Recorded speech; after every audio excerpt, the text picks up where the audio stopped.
Antes de mais nada, eu queria agradecer a Deus, porque a gente sempre tem motivos para agradecer ao Senhor. Talvez a gente não perceba, mas hoje, por exemplo, eu espero esse momento há mais de 10 anos. Calma, se você entendeu que era para eu estar aqui, não é isso. Foi para ver a minha filha com a minha família aqui adorando ao Senhor. Desde que ela nasceu, eu sempre sonhei com isso. Falei, Senhor, um dia eu quero ver a minha família, a minha filha, servindo na sua casa, servindo aos irmãos, te adorando. E hoje foi o primeiro passo dela, um passo pequenininho, mas porque Deus ainda vai fazer, porque é para isso que eu tenho criado as minhas filhas. A menorzinha Rafa já foi, mas ficou toda empolgada de ver a irmã podendo participar. Eu falei, calma filha, sua hora vai chegar. Tenho que agradecer também ao pastor Marcelo, ao pastor Estevão. Irmãos, eu tenho caminhado com esses pastores mais de perto e é gratificante. O pastor Marcelo, com a humildade, vê um pastor de púlpito muitas vezes pedir perdão por aquilo que muitas vezes a igreja que deveria curar, gera, me marca, me impacta. Ver o pastor Estevão quantas vezes parou para me ouvir lá na minha casa, a gente conversando sobre esse projeto, com tanta sabedoria, tanta eloquência, mas também não irmão, tá bom, isso impacta a gente.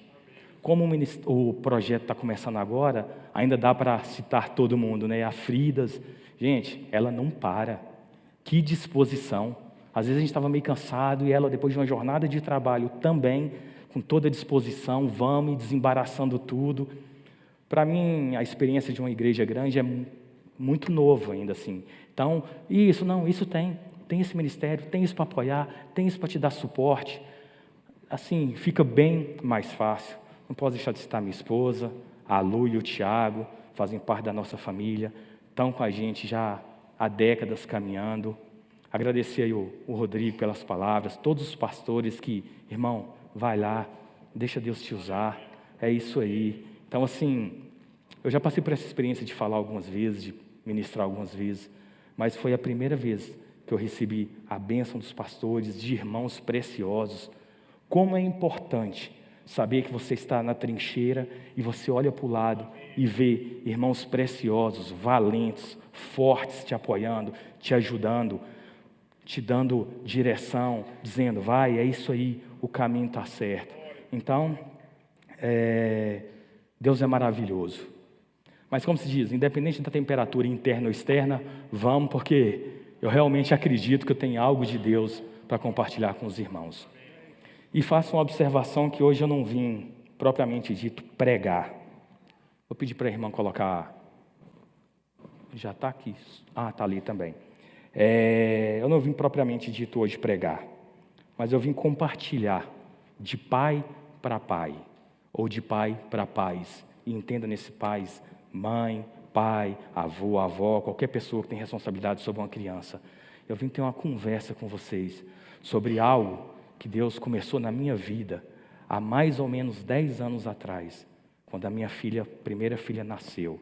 Então, eu sinto muita paz no que vou falar, porque é algo que o Senhor tem trabalhado comigo durante esses 10 anos. Eu também estou no processo. Eu sei as dores que vocês sentem. Eu também sinto a pressão do mundo tentando corromper os nossos valores, tentando dizer, não é assim, mas isso está muito antigo, não é... Hoje em dia não se cria mais filhos dessa forma. Eu também passo por essas mesmas pressões. Mas o que eu tenho visto ao longo desses anos é a eficácia da palavra de Deus, a veracidade, ela é atemporal. Ainda bem que eu escrevi aqui, porque fica pequeno. Antes eu queria falar um pouquinho sobre esse projeto, já foi falado, parafraseando o que o pastor Marcelo costuma dizer aqui do púlpito. Deus põe sonhos nos nossos corações e depois o próprio Deus une essas pessoas com esse sonho e faz com que isso ganhe vida, com que isso realmente se materialize. E hoje é o primeiro passo desse projeto de pais como arqueiros. É gratificante nessa noite, tantas pessoas com eloquência melhor, com mais experiência, que já estão mais adiantados nesse processo de criar filhos, poderiam estar aqui, mas o Senhor resolveu me usar hoje. E eu sou grato a Ele, porque apesar de mim, a semente vem dEle. Eu sei qual foi a fonte que eu recebi. Então, não é bem uma pregação, mas são pontos que eu gostaria de extrair com vocês, que nessa longa experiência que eu tenho aí de 10 anos como pais, eu fui recebendo e observando em outros pais. Exemplificando, eu venho de uma família grande, com muitos irmãos. Não preciso dizer que eu sou mineiro, né? E tem vários mineiros aqui. E minha mãe, eu ouvi muito minha mãe dizer assim, ser mãe é padecer no paraíso. Gente, isso não fazia o maior sentido para mim. Como alguém pode padecer no paraíso?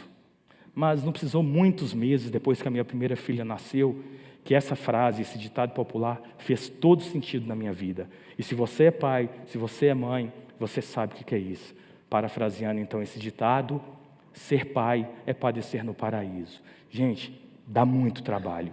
É pro resto da vida, mas é a melhor coisa que tem. Mas dá muito trabalho, requer muito investimento, mas é maravilhoso.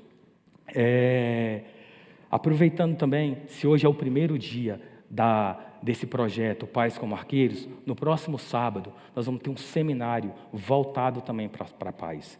Hoje a gente vai falar aqui alguns pontos de forma bem superficial, nós vamos abrir o leque, mas não aprofundar. Mas no sábado nós vamos ter essa oportunidade. Esse seminário começou com uma forma, com uma ideia, mas a gente foi vendo Deus mover as peças, acrescentar, tirar. E eu não tenho dúvida que esse é mais um tempo especial que Deus está preparando para nós. Não entenda a noite de hoje, o próximo sábado e os demais reuniões que nós teremos como preencher uma agenda da igreja, preencher uma quinta-feira. Não. Esse tempo veio para sanar uma necessidade que todos nós temos, porque são tantas vozes dizendo tantas coisas acerca da educação de filhos, acerca da criação de filhos, mas o Senhor diz, Ele tem algo a nos ensinar, e é isso que a gente precisa, independente do tempo, independente da cultura, o que Ele tem para nós é uma verdade absoluta. Então o tema dessa mensagem de hoje pais modernos à moda antiga. Uma coisa que eu observei, tudo começou há mais ou menos 10 anos atrás. A paternidade, para nós, é bem diferente para as mulheres. Em que sentido? Desde quando a mulher está grávida, ela já começa a gerar aquilo tudo. E para o homem, por mais que você participe, montando o berço, pintando o quarto, a ficha realmente só cai.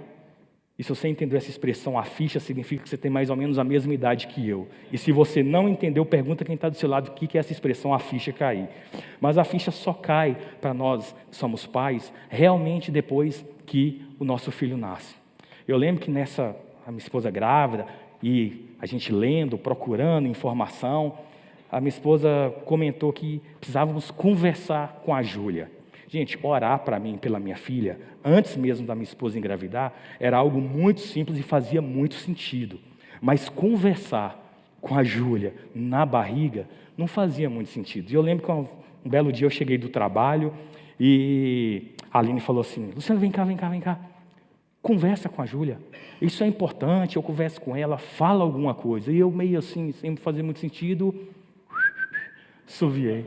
Eu lembro que a Aline falou, que isso, Luciano? Não é passarinho, não. Mas não fazia muito sentido. Mas foi num domingo que ela recebeu alta do hospital, eu fui buscar a Júlia, com aquela vasta experiência de pai, de primeira viagem, recém-promovido a pai, andando a 10 km por hora nos quebra-molas, para chegar em casa com a minha filha. Quando eu cheguei em casa, que a gente colocou ela no berço lá, que eu sentei, a ficha realmente caiu. Aí sim, como se diz, fez a conexão. E aí eu falei, meu Deus, agora eu sou pai. Até então eu nunca tive muito tato com criança, nunca observei muito como os pais criavam os filhos, como os filhos se comportavam. Mas a partir desse momento eu comecei a observar. Fui olhando e, para o meu desespero, eu não estava encontrando muita referência de criação de filhos. Os filhos das pessoas que eu olhava, que eu observava, não fazia muita distinção em relação às pessoas que não são cristãos. E aí eu orando naquele desespero, Deus me deu a graça de enviar irmãos preciosos, que já estavam mais adiantados nesse processo de ser pais. Alguns já tinham até concluído essa tarefa. E uma coisa unânime que eu observei neles: todos eles criavam os filhos segundo os padrões bíblicos. Todos eles, independente do tempo, independente do momento que estavam passando, independente do que a sociedade falava, do que o governo dizia, do que a própria filosofia dizia como certo ou não, todos eles, sem exceção, centravam na Bíblia. Todos eles conseguiam abaixar as outras vozes e ouvir a voz do Senhor no que diz respeito à educação de filhos. Então, o texto que nós vamos usar hoje como trilho aí para essa conversa, onde eu queria pensar alguns pontos que eu aprendi, que foram passados para mim ao longo desses anos. É um texto bastante conhecido, é um texto que está lá em Deuteronômios 6, versículos de 5 a 9, e o texto Moisés chega para o povo estava ali na iminência, prestes a entrar na terra prometida, e Moisés então reúne o povo. Você dá uma folheada um pouco antes, você vai ver que tem os discursos de Moisés, e ele vem relembrando o povo de várias coisas, sobre vários temas, e aí a gente chega no capítulo 6, no versículo então de 5 a 9, e Moisés diz assim: ame o Senhor, o seu Deus, de todo o seu coração, de toda a sua alma, de todas as suas forças. Que todas essas palavras que hoje lhe ordeno estejam em seu coração. Ensine-as com persistência a seus filhos. Converse sobre elas quando estiver sentado em casa, quando estiver andando pelo caminho, quando se deitar ou quando se levantar. Amarre-as como um sinal nos braços e prenda-as na testa. Escreva-as nos batentes das portas de sua casa e em seus portões. Muito se fala desse texto, é um texto bastante explicado, pregado, aqui mesmo, desde que eu cheguei, já ouvi algumas pessoas citar e explicar esse texto, mas às vezes o óbvio precisa ser dito novamente. Às vezes a gente passa com uma certa pressa, sem observar o que o Senhor está dizendo para nós. Então, nesse mundo pós-moderno que vivemos, no meio de tantas vozes, a gente precisa voltar lá atrás e ver o que o Senhor está nos dizendo acerca da criação de filhos. Então, o primeiro ponto que eu queria tratar com vocês é o seguinte: pais modernos à moda antiga amam profundamente a Deus. Olha o que está escrito nos versículos iniciais: ame o Senhor, o seu Deus, de todo o seu coração, de toda a sua alma, de todas as suas forças. E essas palavras que hoje te ordeno estarão no seu coração. O homem é constituído de espírito, alma e corpo. Observe aqui que ele fala de força, de coração, de alma, ou seja, o pacote inteiro.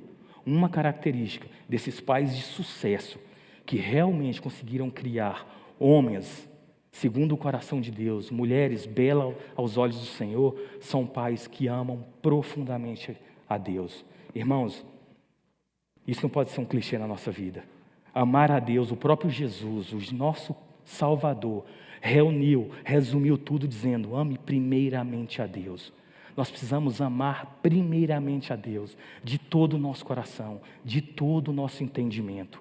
Nós precisamos estar cheios, porque a partir deste ponto, quando o Senhor for tudo na nossa vida, a gente vai ter condições de transbordar. Não tem como, eu queria usar um exemplo, dar um passinho atrás, e eu não estou falando aqui de religiosidade. Eu ouvi essa frase, de novo, não é mais um clichê evangélico, essa frase não é para deixar essa apresentação bonita, ou para deixar a minha fala melhor, mas um pastor uma vez me disse: Luciano, uma das formas mais confortáveis que as pessoas estão indo para o inferno é através da religiosidade. Amar a Deus profundamente é muito mais do que você estar aqui hoje, por exemplo, ou simplesmente no domingo. Claro que amar a Deus implica em estar em comunhão, implica em estar aqui, mas por si só, se você inverter as coisas, os fariseus faziam isso melhor do que nós. Então, assim, é muito mais do que religiosidade, é muito mais do que simplesmente estar aqui, é amar profundamente. Eu não sei quantos aqui já tiveram a oportunidade de andar de avião, e hoje isso é algo que está um pouco mais caro, mais difícil para nós, mas uma coisa que sempre me chamou a atenção, que antes do avião decolar, tem toda aquela série de recomendações ou de informações. E uma coisa que sempre me marcou é que nessas informações, eles dizem assim, alguma coisa parecida com isso, em caso de emergência, de despressurização, qualquer coisa desse sentido, máscaras vão cair. Primeiro, põe em você. Depois, você apoia quem está do seu lado. Irmãos, isso faz todo sentido. Nós não conseguimos dar o que não temos. Nós não conseguimos socorrer se você não tem. Se esse princípio, se você não ama profundamente a Deus, se você não está com a massa, como você vai socorrer?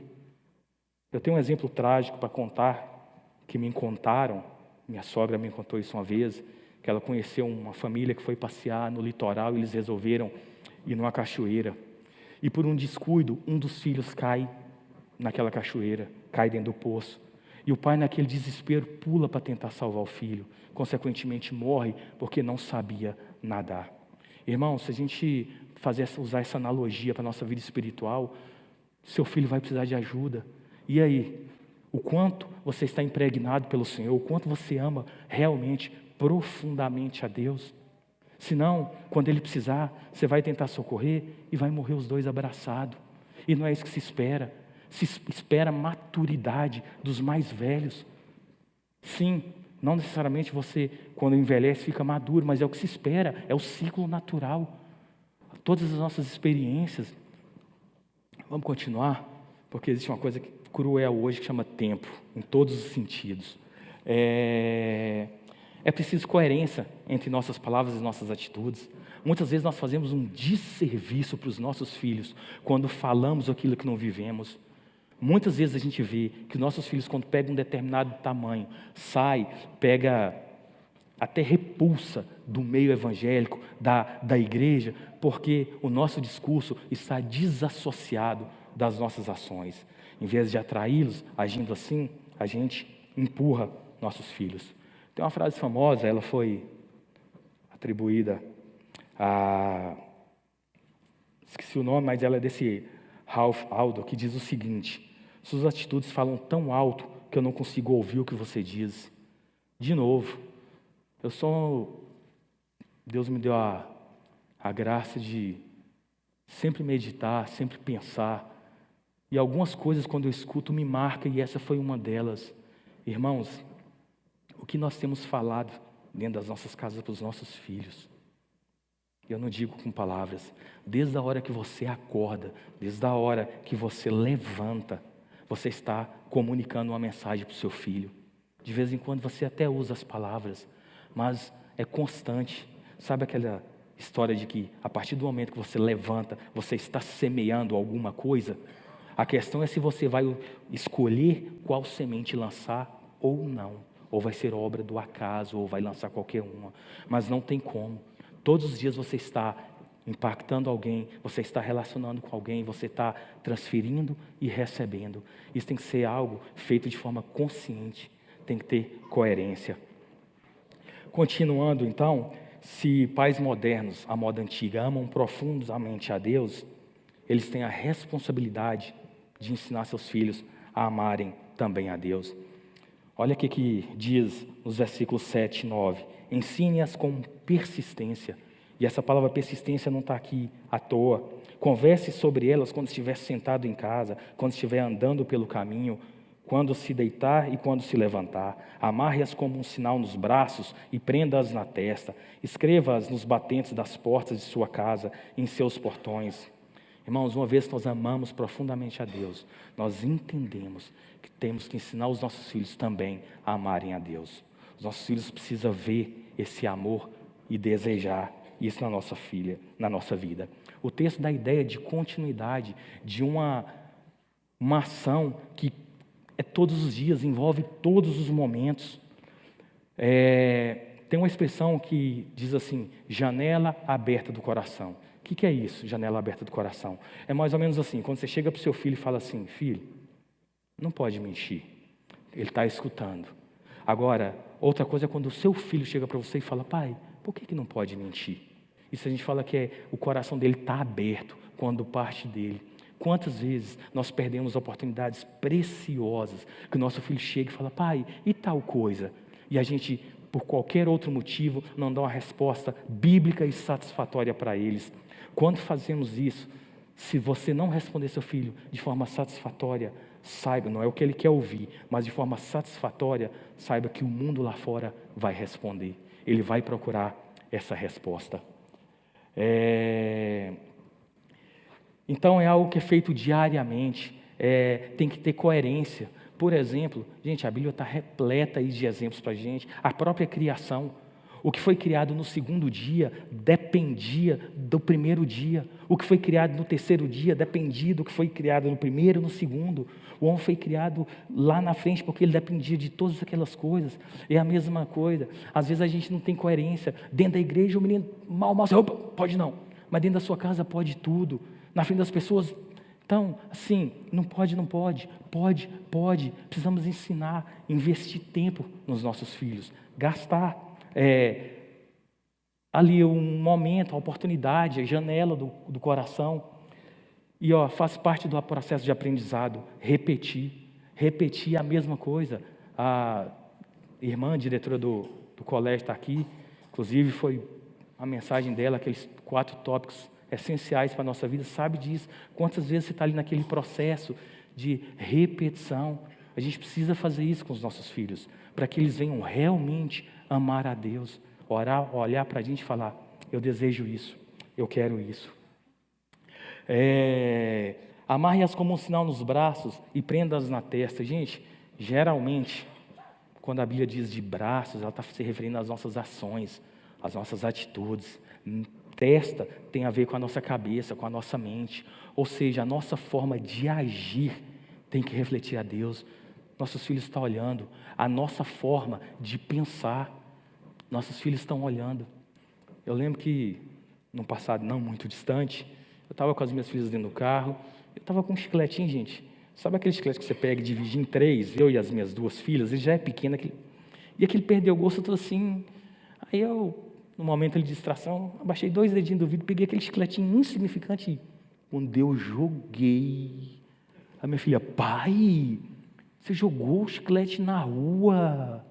Aí eu, filha, joguei, papai errou. Mas não pode, me explicou tudo que eu explico para ela. E eu, filha, você tem razão.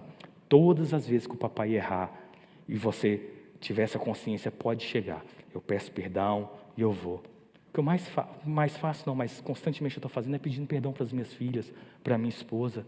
Isso me aproxima delas, sabendo, olha, meu pai não é perfeito, mas ele reconhece, ele está buscando a perfeição no Senhor. Então, se os braços e a mente têm a ver com as nossas ações, com as nossas atitudes, a continuidade diz: escreva-as nos batentes das portas de sua casa e em seus portões. Irmãos, se nós trazemos isso para os dias de hoje, o que isso quer dizer? Qual o testemunho que nós estamos dando para os nossos vizinhos? Quando o nosso vizinho passa e olha para a nossa casa, o que ele diz? Se chegar alguém na rua da sua casa ou no seu condomínio e perguntar, quem mora ali? O que eles vão dizer? Nossa, ali mora, no linguajar deles, gente boa. Toda vez que a gente precisa, exemplo, os filhos, ou não, vixe, aquele povo ali, meu Deus.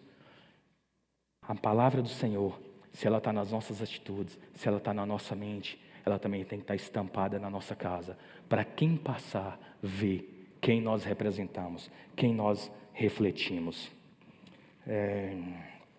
Continuando, irmãos, eu sou muito grato pelos missionários, homens e mulheres, que cruzaram o oceano para trazer a mensagem da salvação. Eu mesmo venho do interior, lembro de irmãos batistas que chegou na minha cidade, em uma semana levantou um templo.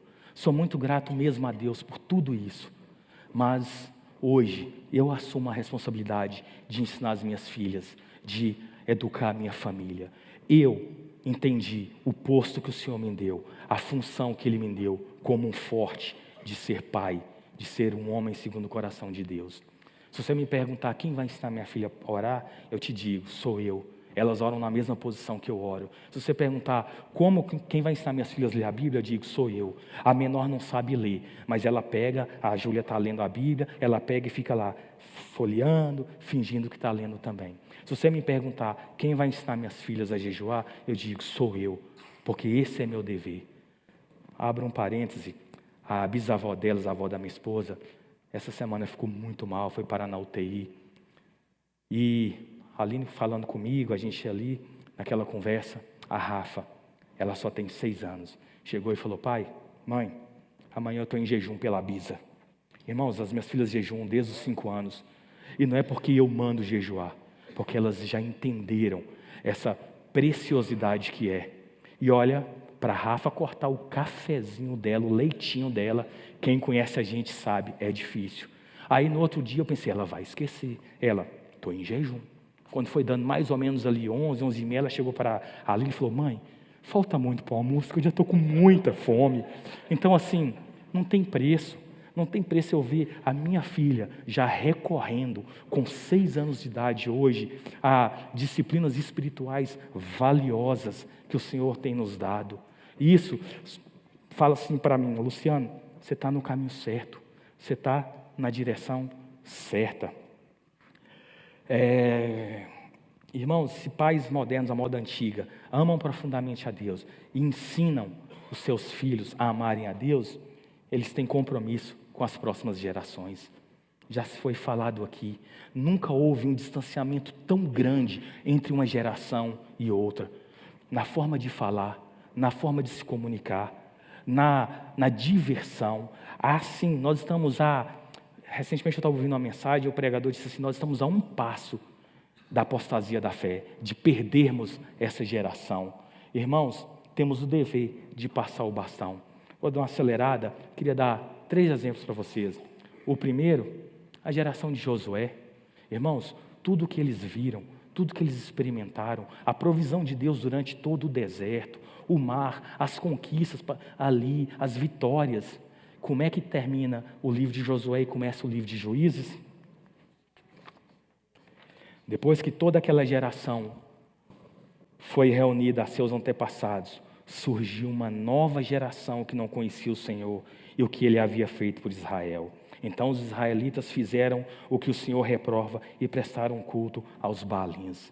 Como assim? Talvez a geração que mais experimentou milagres em toda a Bíblia, a geração que viu o extraordinário mar, viu as pragas, viu as muralhas de Jericó cair.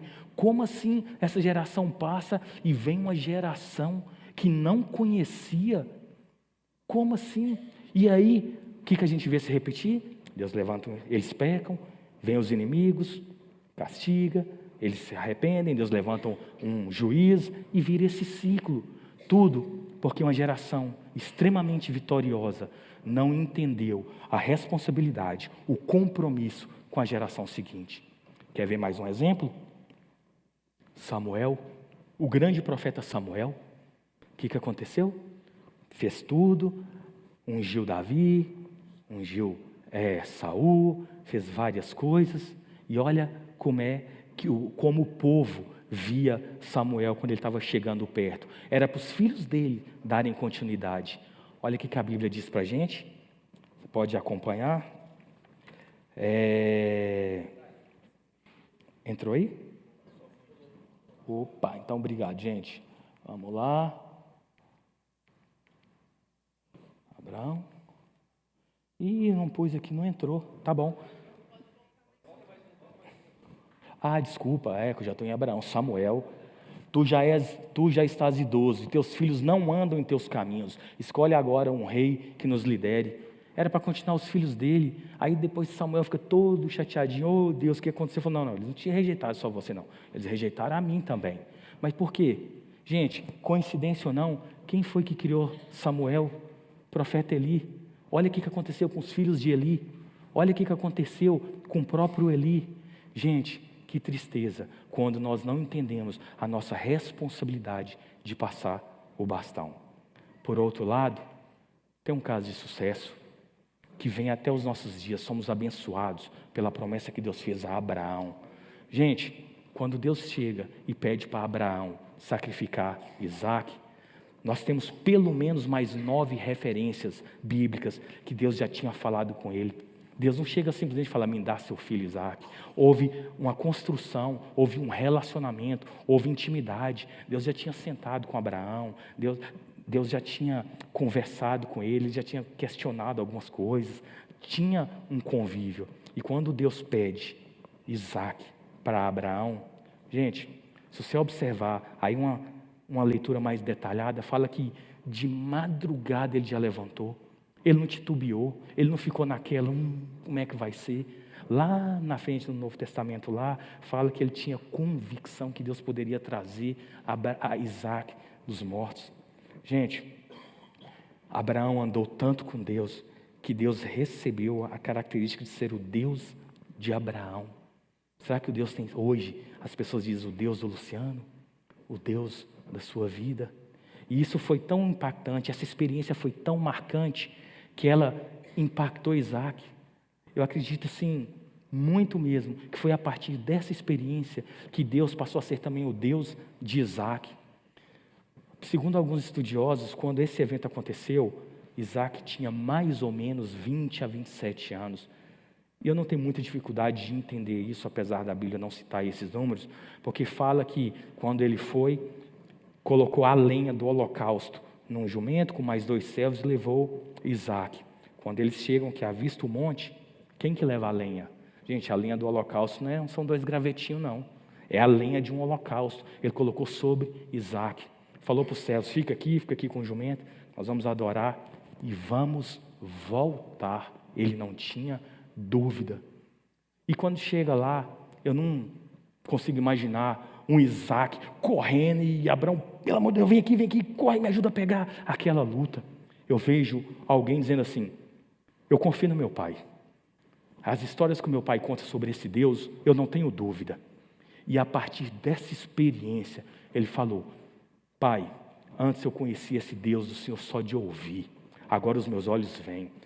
Eu participei do milagre, eu sou presente, eu vi o que esse Deus fez não só pelo Senhor e fez por mim. A partir de hoje, esse Deus também vai ser o Deus da minha vida. E aí Deus ficou conhecido como o Deus de Abraão, o Deus de Isaac. E essa experiência foi tão impactante que por conta de Abraão chegou até Isaac e chega até hoje, os nossos dias.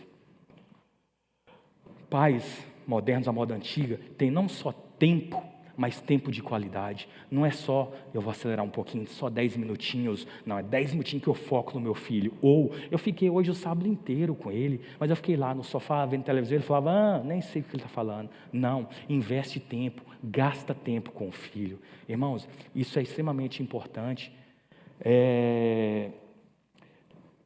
Eu participei de um evento recente, aqui da igreja, eu não posso falar muito sobre esse evento, mas foi assim, maravilhoso. E um dos preletores fez a seguinte pergunta, que eu gostaria de transferir para vocês. Falta tempo ou falta propósito? Se você responder que falta tempo, segundo a Bíblia, você está mentindo. Porque, na verdade, não falta tempo. Olha o que a Bíblia diz. Tudo tem seu tempo determinado e há tempo para todo o propósito debaixo do céu. Talvez está faltando o propósito. Talvez você precisa realinhar. Talvez você precisa ter consciência que agora você tem um filho, que não dá para você jogar bola mais todo dia, que não dá para você fazer mais algumas atividades, porque você precisa se reordenar, pôr as coisas realmente da forma correta. Um amigo meu comentou que estava num grupo de WhatsApp e um determinado irmão falou assim, na minha vida a prioridade é Deus, Ponte Preta, família, e foi listando. Quando ele me contou isso, eu falei assim, Deus nunca esteve em primeiro lugar na vida desse cara. Porque se Deus estivesse realmente em primeiro lugar, eu estou para te dizer que a Ponte Preta nem aparecia nos top 20.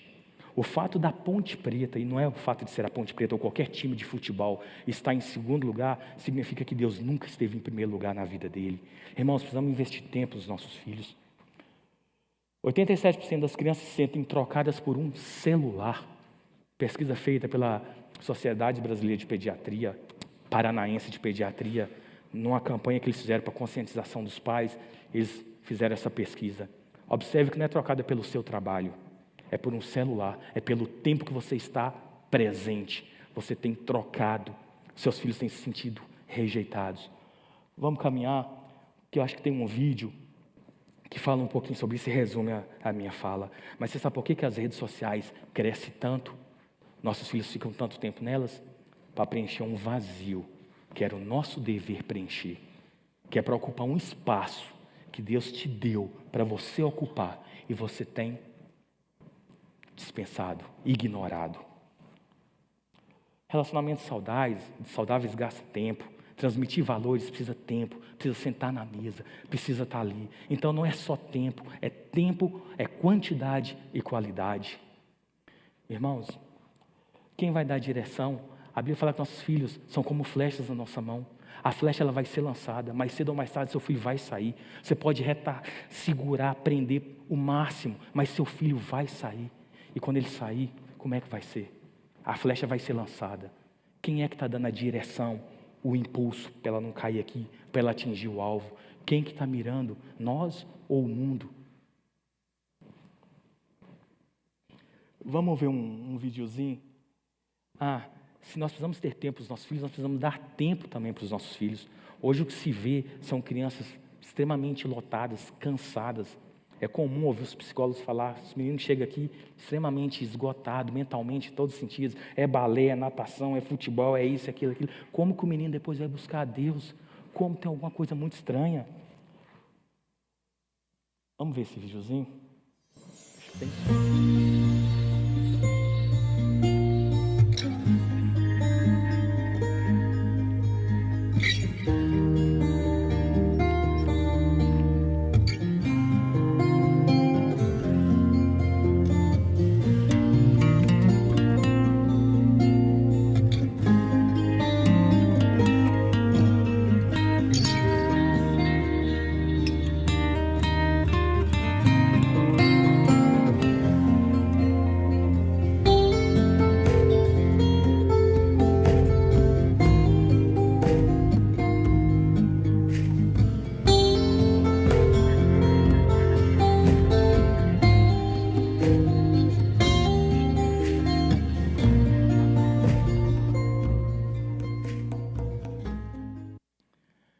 Se pais modernos, a moda antiga, investem tempo no filho, eles também utilizam a tecnologia a favor.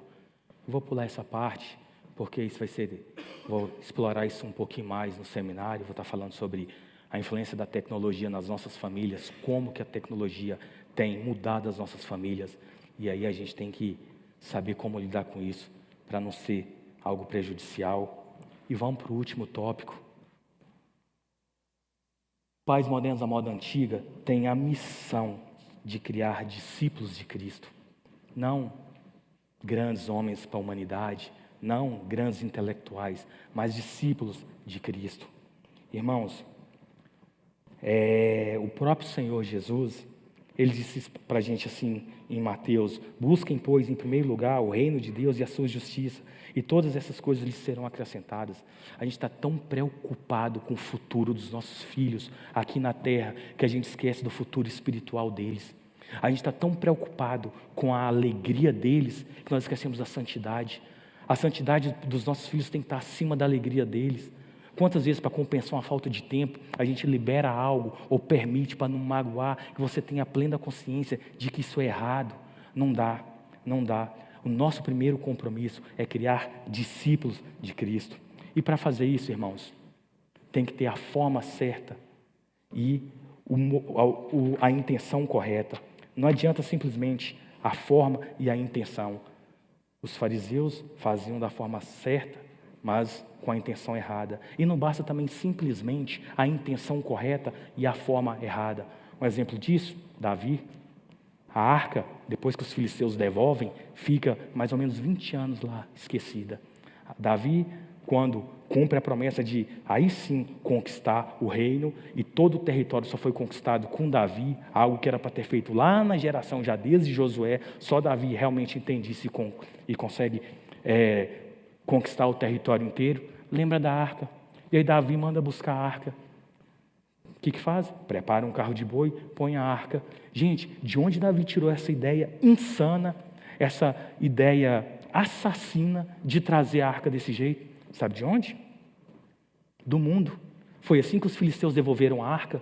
Os filisteus, se você ler um pouquinho mais, diz lá que eles prepararam a arca, um carro de boi novo, pegaram as vacas e mandaram a Davi: opa, então vou imitar o mundo.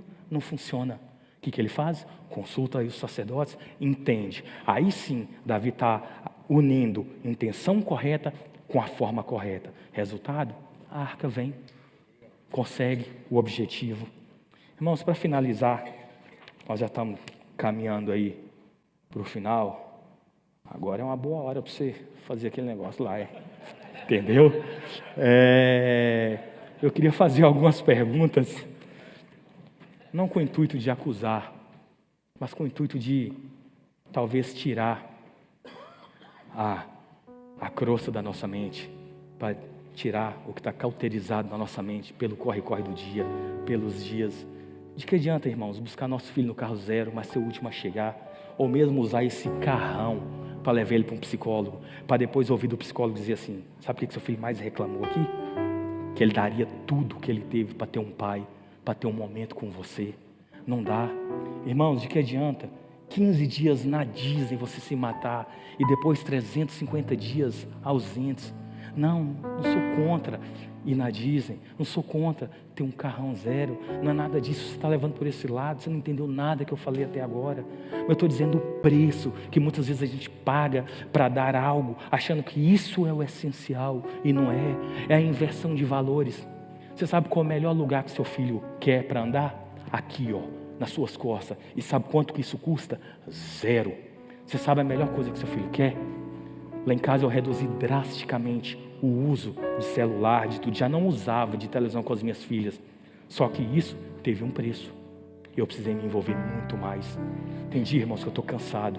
Eu sou da área de tecnologia, passo o dia trabalhando na frente do computador. Estou extremamente cansado com a mente. E aí elas vêm: pai, vamos brincar.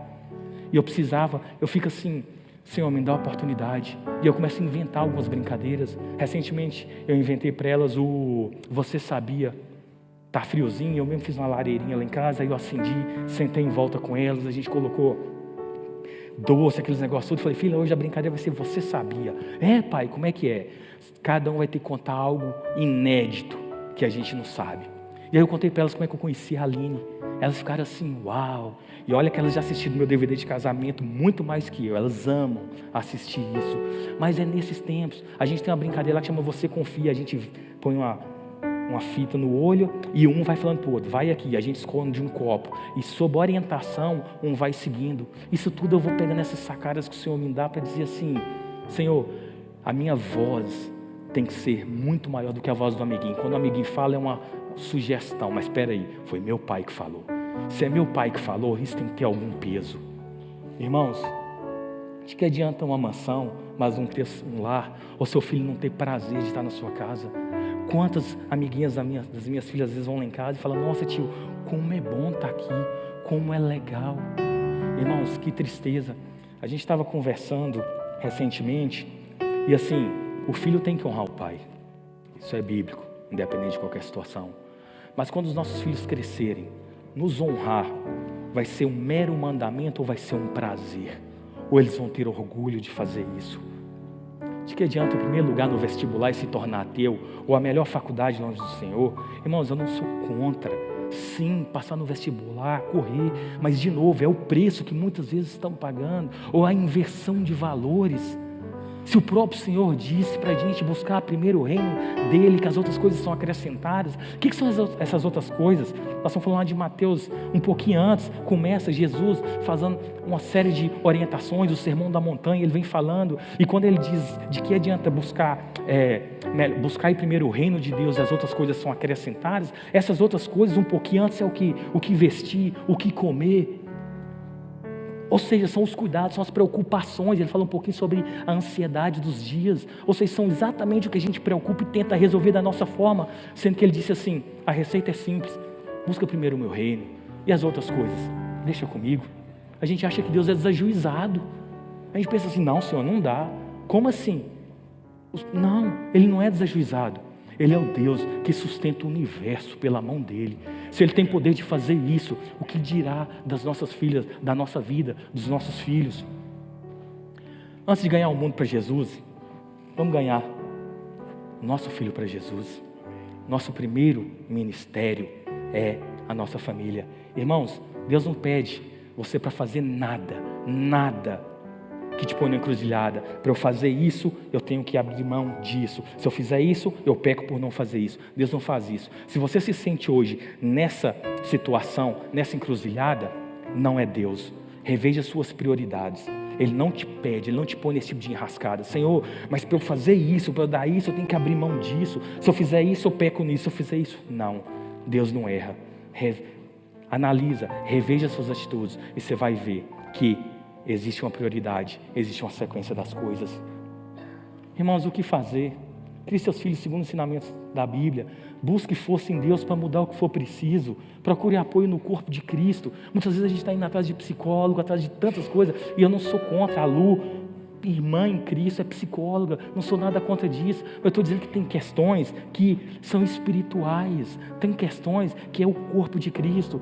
Ministério Fortes, como é bom olhar para o Rodrigo. Olha para hoje o Rodrigo, o Wagner, irmão, vai lá, Deus vai te usar, estamos contigo lá, o pastor André, os pastores aqui, irmãos, como isso dá força para a gente. Você sabia assim, eu costumo dizer assim, quando minha filha fala assim para mim, pai, por que eu não posso fazer isso? Porque é errado, mas só eu não é só você não, o João Pedro do Tiago também não faz, a Rebeca não faz, outro não faz, a gente tem essa rede de apoio, isso é corpo de Cristo, é assim que o Senhor se manifesta muito mais. Uma pessoa não consegue expressar a grandeza dele, é um corpo.